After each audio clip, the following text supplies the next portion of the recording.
Good evening, and welcome to another scintillating episode of Diatribes from the voice of Doom. And now here's your salacious and sagacious host, voice of Doom.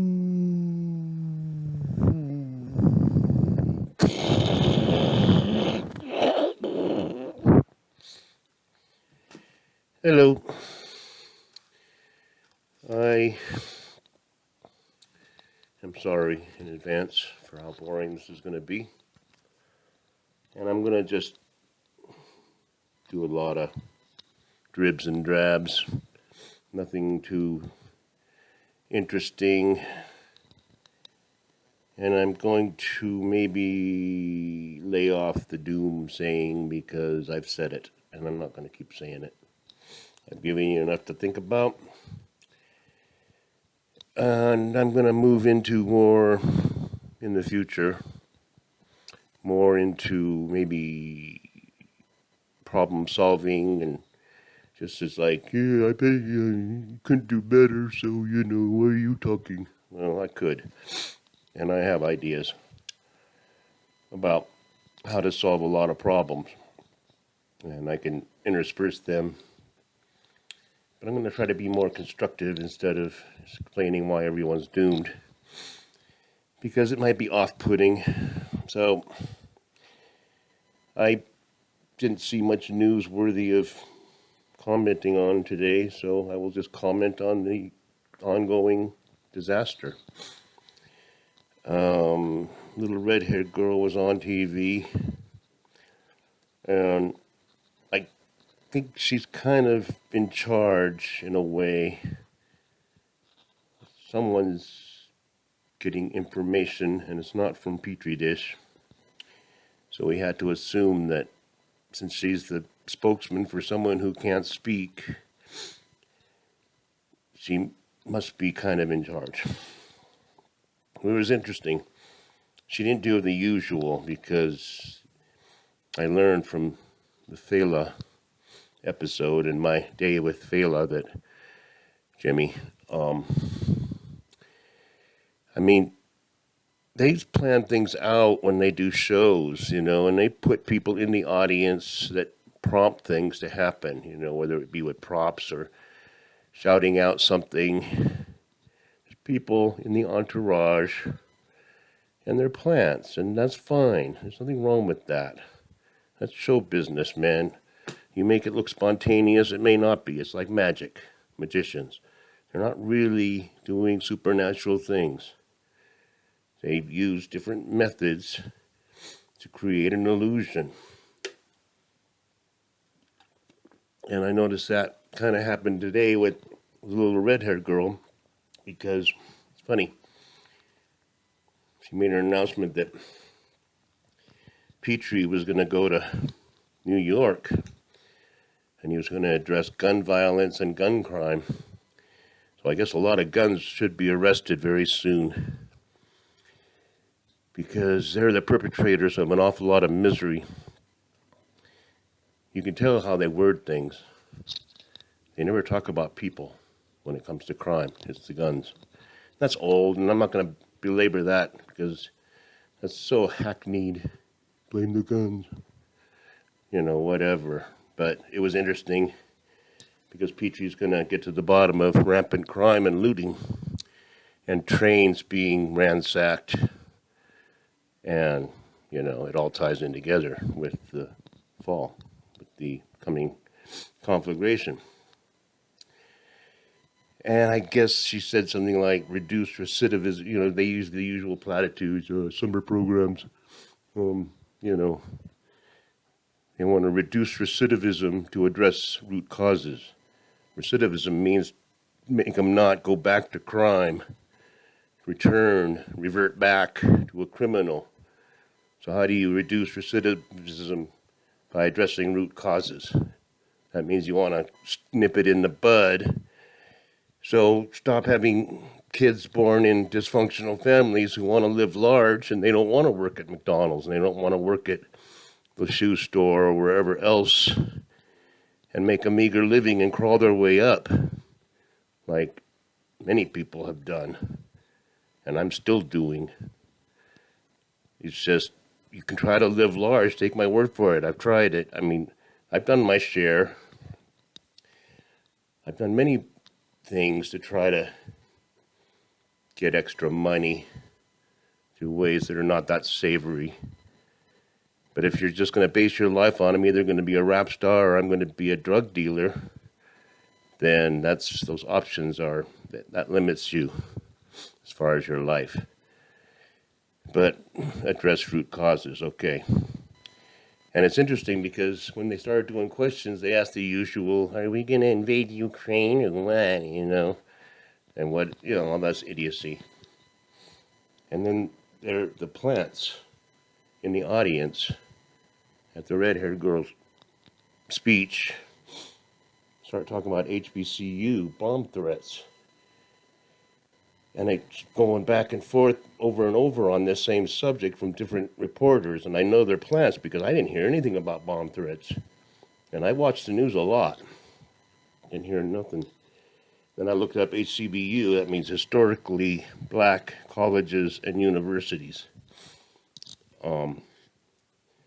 And the first thing that pops up is bomb threats. Okay, well, there is news. But it wasn't on my YouTube front page, which gets all the liberal crap first. When it says top news, it puts the MS and all the other idiocy. So I would think they would, if it was a big problem to come to the, little red-haired girl's attention, and she knew all about it, and there's been many bomb threats to HCBUs. Now, a bomb threat is very anonymous, and then it's, well, we're going to investigate and make an assessment. Okay, there's many ways it could go. Okay, a bomb threat from a crank, a bomb threat from a student, a bomb threat from a disgruntled employee, a bomb threat from a white supremacist. And my feeling is if they want to expand and turn these bomb threats into a straw man, and I won't say they don't exist, I will say they wouldn't want to lean toward the white supremacist viewpoint. That all of a sudden in 2022, there's some crackers out there that are just so fed up with Petri dish and so fed up with immigration and so fed up with crime that they're going to threaten to bomb HCBUs. Seems as plausible as anything else. But I don't think they're going to assess or evaluate anything. And we all know why. Because they don't want to find the answer. They want to keep the threats going. And it's obvious why. Because this January 6th or 7th or whatever date it was, they want to investigate into perpetuity. That's all they've done with hearings is, oh, we're still investigating. Investigate. You haven't even tried the people. You haven't even given them a trial yet, and you're investigating. And you're not getting anywhere. So that's going to peter out, and they need something to keep the fire burning. And bomb threats at HCBU sounds like just the ticket, doesn't it? Sounds like a perfect way to keep this white supremacy, which is rampant in America. I am getting sick of these jackbooted fascist white cracker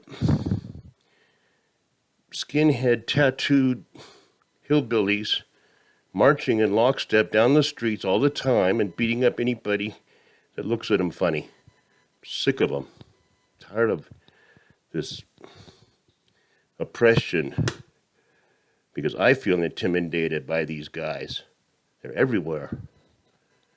You can't go anywhere without them telling you how to vote. And I'm seeing them beat up a few people.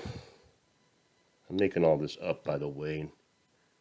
I don't know if you understand that I'm sarcastic and that sometimes I have seen skinheads beat up people. And they were white people they beat up. I mean, they were white and they had nothing to do with any race. It had to do with their philosophy that they were beaten up over it. Being sarcastic, white supremacy is it's not even going to be very many white people pretty soon. I've already told you why. And it has nothing to do with the genocide. That's going to be a big part of it. But another part is, genetics. The white gene is recessive. And I've already proven to you how it is. Nobody's white in my family anymore, none. So that's that. But I just get a kick out of Red because she always handles these questions the same way. I mean, when she gets into the HCBU bomb threats, oh yeah, let's go off on that. She's going into great detail about how we're evaluating and assessing. But when they ask a question that's kind of like everybody's seeing some obvious bad crap with either crime, inflation, or the border, she really answers them fast, then moves on. And she's answering kind of like, yes, that's right. We're using Title 42. Whatever. I looked up Title 42. And that's a big, long pile of crap title in the U.S. Code that kind of covers almost everything as far as how we live. And they can use it any way they want to. They can use it to let people in. They can use it to let people out. So I didn't want to go too far into the weeds in that because most U.S. law is contradictory and doesn't serve the purpose that it was meant to. And anybody that's lived here long enough knows it. But yeah, we're following Title 42. They always skip over and really fast on the hard questions. And the second way they do it is they go, this has been a problem for many administrations.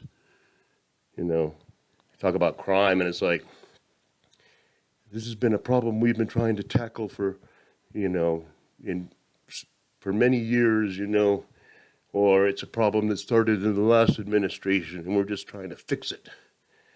We can fix the problem that was caused by this dastardly tyrant who kept people out of the United States. How dare he? So we fix it. Always blame the previous, or just say it's been happening for years and we're trying to fix it. But never say, yeah, we did something wrong, or yeah, we could do better, or yeah, that was a total fiasco, or yeah, that was a catastrophe. They never admit to that. And they should, and it'd be a breath of fresh air if they said, yeah, it was a freaking disaster. We really fucked up. I might consider giving Petrie a modicum of respect. And I mean a modicum. If he just came forward just once and said, yeah, I really fouled up on that Afghanistan thing. Well, I really fouled up on trying to get over this virus, and I really fouled up, but it's not going to happen. We can see they fouled up. But I wanted to comment on the ersatz president of the United States, little red-haired girl, and the way she uses plants, and the way they obfuscate, and they very quickly, gloss over a real hard question, move on. It's very obvious. And this will be my last diatribe for a while regarding disasters and doom and genocide and everyone's coming demise, because that could get tiresome to people after a while. And I'm going to work more on solutions. I'm going to talk more about the oneness of mankind and its environment, and the interrelationship of life and all phenomena, and how every moment kind of counts. It could go any which way. You never know. Something could happen in the next 10 seconds that changes the course of your life. So I'll get into that as I solve the major problems. Oh, one thing that really infuriated me, seeing parents on the TV set about what they're putting up with their kids in school. And I was really mad when the one parent said that the teacher said, you put your mask on, you could be killing people, to probably some fourth grader. Now that kind of, that has an impact on people's psyche. You might be killing someone, put your mask on. And that was said to someone in a school. And I find that abhorrent. And I say close down public schools once and for all. That's my answer to that. It's very simple. Those buildings can be used very well for community centers, trades, schools, community places, multi-use purpose. Get rid of public schools, totally get rid of them. The public teachers have to find a job in the private schools or do something else. I wanted to add that at the end. So that's that. I didn't say anything. I'm sorry. Have a good evening.